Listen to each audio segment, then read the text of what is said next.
Not all land is bad. It truly depends on what you're going to use it for. I mean, you know, they say you get what you pay for, and oftentimes if it's too good to be true, well, then it probably is. But that's why I'm here to share with you the 10 pitfalls, if you will, and things that you need to look out for when buying a piece of land that match the description that you want to do with it. My name's Wayne Turner. For nearly 30 years, I've bought, flipped, sold thousands of properties. I share that information with you so you can know that it's boots on the ground, hands-on experience, so you don't make the same mistakes that thousands have made before. So like I always say, grab a pen and a piece of paper. You're going to want to take notes and write this stuff down so you don't make these mistakes. Number one is, are there liens, clouds on the title, if you will? A piece of land has a title and it also has a deed. And if there's clouds or liens on the title that would encumber that property from being conveyed to you, the buyer, it can slow down the sale or even hinder the sale. And you just don't want to waste time on a piece of property that you want to purchase, and it's a great price, but unfortunately, there's so many clouds on the title, maybe perhaps it's an accession or an estate sale, and that just kind of convolutes everything. So you just need to know that going in. You can ask those questions. Is there a mortgage? Is there a lien? Is there any tax liens on the property? Has a title search been done on the property? Can you give clear title to the property? You just need to know that information kind of going in up front. You can do it after you make the offer to purchase on the property. Typically you have 10 days of what I call your due diligence time frame, of which you can cancel the contract if it's not satisfactory to you. It really just depends on your state. Number two, it's flood zone, and you may be okay with it being in a flood zone if it's close to a body of water and you're going to be waterfront property. That's great. However, if it's not going to be waterfront property, then you may not want to be in those flood zones. And flood zones are A, being the worst, if you will, and then B and C and then X, and there's variations of A. But you also have to know that if the property is in a wetlands area, a flood zone area, does it have wetlands on the property? Because mitigating wetlands is a totally expensive, different ballgame.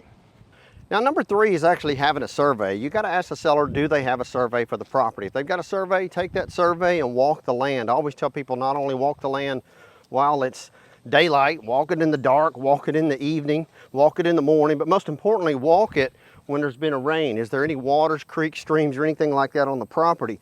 Just because a property's in flood zone X, for example, that's an okay flood zone, but that doesn't mean that the property hasn't flooded or could flood in the future. So you just want to make note of that. You also want to use that survey to walk the boundaries of the property. They'll have pins and stakes and markers, and you can kind of see and judge. They'll have road frontage in the front. That means from front to front corners.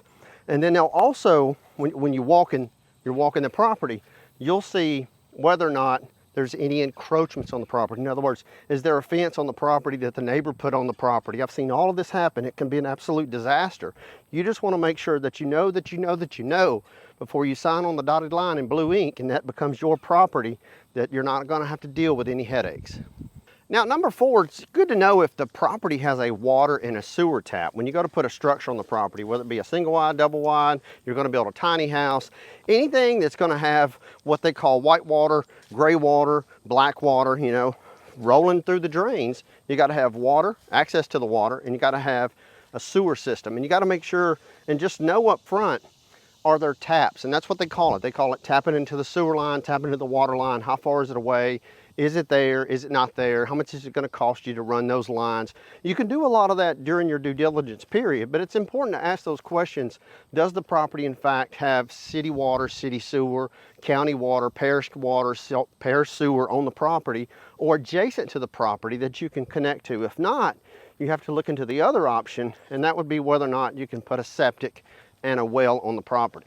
Which leads me to number five is, can you put a septic or well on the property? So you got to know that regardless of whether or not it's permitted with your city, the county, the parish, whatever it may be, you still have to know is, will that land absorb liquid? Will it absorb water? Can that land perk? And oftentimes when land has a lot of rock in it, it won't perk. That means the water, kind of like a percolation, kind of like a coffee maker, if you will, it perks, it drips. So they have field lines, and it follows through the field lines, the black water from your structure, and it has to be absorbed into the ground. And if it will not absorb into the ground fast enough, then it will sit on top of the ground, and they won't permit it, and so it won't perk. Thus, perk, permit, Got to get permission, right? And if it doesn't, then the land is not worth near what they may be asking for the property, because if you can't put a sewer system of any kind on the property, well then you just got raw land to hunt on or do whatever you want to, but you can't put a permitted structure on the property with any type of septic or sewer system. Now, number 6, you have to ask, are there any deed restrictions? Deed restrictions are where a piece of property says you're restricted on what you can and can't do on the property. In other words, can I put a single wide trailer or double wide trailer? Can I build a 2,000 square foot home? Can I build a 1,200 square foot home? You may be able to build a 1,200 square foot home, but the deed restriction says it has to have a garage. So you just have to know those things going in. That way, when you purchase a piece of property, you're not surprised by, oh man, I just bought this lot, 4 acres for $150,000, and I got to build a minimum of 1,800 square foot house. It's not in my budget. So it's important to know what are the deed restrictions of which you can build and put on the property before you take ownership of that property. Now, number 7 is, and people get burned by this, people miss this more often than you think, and that's zoning. And you probably think, well, you just got to make sure it's zoned for what you want to do with the property, put in the property. Like, can I put a single wide? Is it residential? Is it commercial? Is it industrial? Can I build an apartment complex? All that's fine and good, whatever you want to do with the property. But here's where people get burned. They check the zoning of the property that they're purchasing. What they don't check is the zoning of the property next door, behind them, or across the street. And the reason for that is you may be wanting to build your dream home in this nice stretch of 10 acres, but all of a sudden, they put a Walmart next door. What about an apartment complex? What about an industrial factory or school across the street? Anything like that. So it's not just checking and knowing the zoning of the actual property that you're purchasing. You need to check the zoning of all the properties around the property that you're purchasing. Ooh, it's hotter than a well digger shovel out here, but I'm doing it. I'm doing it for you. So be sure and subscribe to the channel. I promise you'll always learn something, and give me a thumbs up. Number 8 is busy roads, busy streets, busy highways. Oftentimes, if you're thinking you're getting a property for a great deal on a busy road, busy highway, the person that buys it from you in the future will think the same thing, because oftentimes those properties are less desirable. And here's the reason why. People have animals, people have pets, and road noise. Some people just don't want the road noise. But you also have to look at how busy is the road? What's the zoning of things around it? Is there a trucking company? Is there a logging company? Are there any kind of big trucks that are going to be zooming up and down the highway? And you just have to ask yourself, is what I'm paying for the property, is it worth it to me and my lifestyle? And if it is, then do you. That's great. But it's important to know that when you're buying a property on a busy street, they are less desirable and they don't increase in value quite as fast as a piece of property not on a busy street. Now, number 9 kind of falls into place as those deed restrictions, if you will, because that's where you'll find this. Can you put livestock on the property? And it may not be that you can put livestock on the property, but you can't put livestock on the property. And it may be that you have no desire to have pigs or chickens or horses or anything like that, or cattle. But what about in the future? In the future, if you want to be able to do that. Now, also, you have to look at, if it's restricted to livestock, then that does deter people from buying it, because oftentimes, if people buy land, they want to have livestock, and they can have livestock even though you don't need livestock or want livestock, the next person buying it. So those are the things that you have to consider, and they're going to be in the deed restrictions of the property.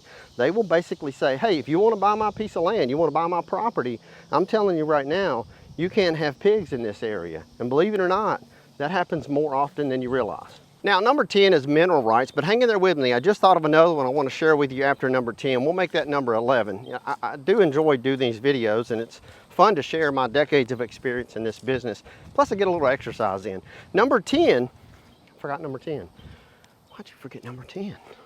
The heat, I think it's frying my brain. Number 10 is mineral rights, water rights. You want to make sure you buy a piece of property. Just ask them up front, are the mineral rights coming with the property, or is the seller going to retain the water rights and the mineral rights? Quite simply, you just want to make sure, and I personally would not purchase a piece of property without having absolutely all the rights to me. Mineral rights in the ground. That means oil, minerals, water, anything like that. And I'm sure you will agree. If you do, give me a thumbs up. That when you buy a piece of property, you want to make sure you can do with it what you want to do with it, and no one's going to tell you otherwise. But there's one more.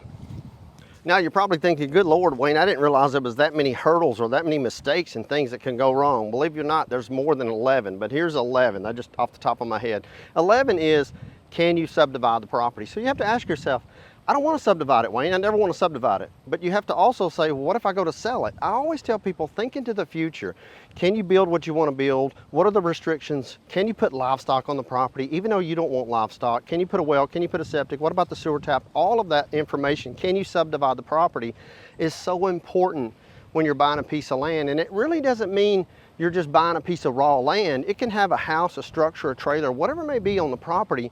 You can still do all of your due diligence within a 10 or 15 day time frame, even if you have the property under contract. You don't have to wait to go under contract on the property. Somebody may come in and scoop it out for money. If you see something that you really like, make an offer to purchase it. And in your due diligence period, all of those contingencies, if you will, are going to be to your advantage. So if you need help buying a piece of property, regardless of where you are, anywhere in the state, I'll work with the largest group of networks, some of the most top professional real estate brokers and agents in the area. If you need a referral, reach out to us, contactwayne.com. Give us a like and thumbs up, subscribe to the channel, and most importantly, we'll see you next time.